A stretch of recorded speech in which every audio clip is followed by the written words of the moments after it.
M தமிழுக்கும் ஈன்ற பொழுதின் பெரிதுவக்கும் தன் மகனை சான்றோன் என கேட்ட தாய் என்ற வரிகளுக்கு ஏற்ப தன் தாயை பெருமைப்படுத்திக் கொண்டு வீற்றிருக்கும் அனைத்து ஆன்றோர் சான்றோர்களே மற்றும் என்னை போன்றோர்களே, உங்கள் அத்தனை பேருக்கும் என் முத்தான முதற்கண் வணக்கங்கள்.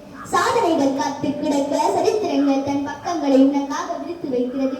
போதைக்கு எப்போதும் அடிமையாகாமல் சுயமாய் மூளையை சிந்திக்க விடு. நான் எடுத்துக்கொண்ட தலைப்பு போதை பொருள் தடுப்பு விழிப்புணர்வு. போதை அழிவின் பாதை. இன்று உலக நாடுகள் எதிர்கொள்ளும் மிகப்பெரிய சவால் போதையாகும். இன்று பல பேர் தன் நட்பு சுகத்திற்காக தன் வாழ்க்கையையும் தன் குடும்பத்தின் வாழ்க்கையும் இழந்து வருகின்றனர். வயது வரம்பின்றி சமுதாயத்தில் போதை பழக்கம் வேரூன்றி உள்ளது.